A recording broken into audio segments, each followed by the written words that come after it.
अस्सलाम वालेकुम। जैसा कि 23 जुलाई के इलेक्शंस के बाद जो रिजल्ट आए थे, बेशक पार्टिदो पॉपुलर जीता था। मैंने आपको उस वक्त कहा था, लग यही रहा है कि पेड्रो सांचेज दोबारा से स्पेन का प्रेसिडेंट बनेगा। तो तकरीबन 4 माह गुजर गए हैं। 4 माह के बाद पार्टिदो पॉपुलर को मौका मिला पहले गवर्नमेंट बनाने का, उन्होंने नहीं बनाई। तो आज क्योंकि उसके बाद मौका किसी और को मिलना था, पेड्रो सांचेज को मौका मिला, तो उसने 8 जमातों के साथ मिलकर आज पार्लियामेंट में मायोरिया अब्सोलूता हासिल कर लिया है, अक्सरियत हासिल कर लिया है। और अब से आज से वो स्पेन के प्रेसिडेंट अगले 4 साल के लिए मुंतखब हो गए हैं। तो ये पार्टिदो सोशलिस्टा की एक कामयाबी कह लें या एक बहुत ही ख़तरनाक किस्म का उनका डिसीजन था, क्योंकि जो उन्होंने माहदे किए हैं, ख़ासकर जो 2 जमातें हैं, बार्सिलोना की, कातालुनिया की, एस्केरा रिपब्लिकाना और जून्स, उसका असर इनके अपने वोटर्स पे कितना पड़ेगा ये तो वक्त ही बताएगा। लेकिन अभी तक ये है कि इनको 4 साल का जो है ना वो मौका मिल गया। 4 साल में वो अपनी कारकर्दगी जो दिखाना चाहें वो दिखा सकेंगे, क्योंकि हमारी अवाम की हम ज़्यादातर जो मेमोरी है वो शॉर्ट टर्म की होती है। तो बहुत जल्द हम ये भूल जाएंगे कि शुरू में इसने क्या किया था, और ज़्यादातर आखिरी 1.5-2 साल ही जो है ना वो देखा जाता है। तो मैं आज आपको बताता हूँ, इसने कल जो डिबेट था प्रेसिडेंसिया के लिए, उसमें कुछ मेरीदास का ऐलान किया है, जो कि इसने कहा कि मैं प्रेसिडेंट बनने के साथ ही ये सब कुछ करूंगा। तो उसमें सबसे पहले या मेन चीज़ों में एक ये है कि जो महंगाई को कंट्रोल करने के लिए बेसिक जो चीज़ें हैं, बुनियादी चीज़ें, उनके ऊपर से इन्होंने ईवा कम किया था या कुछ का ख़त्म कर दिया था।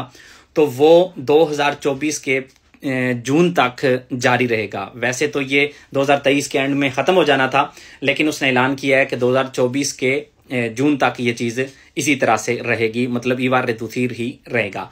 उसके बाद पब्लिक ट्रांसपोर्ट, जो नौजवान है, मतलब मिनोरिस तादाद 18 साल से कम, या जो वैसे खूब ने इसका नाम जो लफ्ज़ उसने यूज़ किया, ये अभी कॉन्क्रेटार होगा बाद में कि ये टोटल किस तरह से होगा, या जो लोग काम नहीं कर रहे जैसे एम्प्लॉयज हैं उनके लिए पब्लिक ट्रांसपोर्ट मुकम्मल तौर पे फ्री करने का ऐलान किया गया है।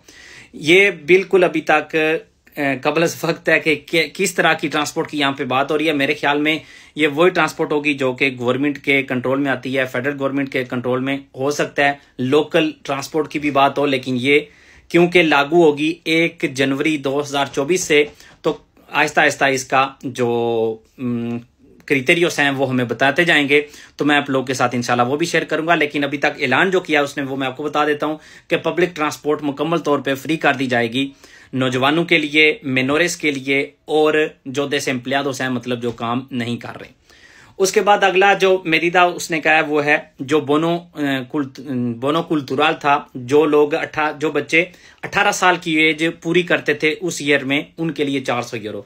मसलन 2023 में उन सब बच्चों को 400 यूरो मिले हैं, ताकि वो बुक्स खरीद सकें या कल्चरल एक्टिविटीज़ में हिस्सा ले सकें। चेक एक मिलता है, वो आप अपनी मर्जी से नहीं खर्च कर सकते, बल्कि वो जो चीज़ें उन्होंने कही होती हैं बुक्स के लिए, मूवीज़ के लिए, जो ये जो ऑनलाइन सब्सक्रिप्शंस हैं इनके लिए, तो मुख्तलिफ किस्म की उन्होंने आपको एक्टिविटीज़ बताई होती हैं, उस हिसाब से आप वो 400 यूरो खर्च सकते हैं।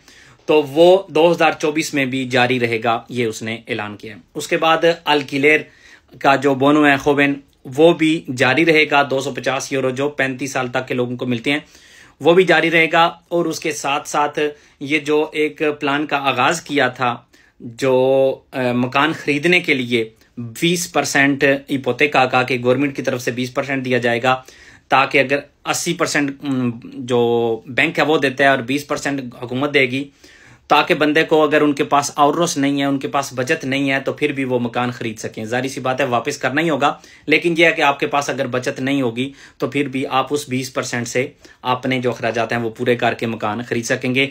ये पिछली जो लेजिस्लेचर है वहाँ से इसने ऐलान किया था। मुकम्मल तौर पे वो एंड तक वो पास नहीं हुआ था कानून, जिस वजह से वो लागू नहीं हो सका। तो उसने कहा है कि इसको हम जल्दी शुरू करेंगे, इसका आगाज़ कर देंगे बाकायदा तौर पे इसको पास करके।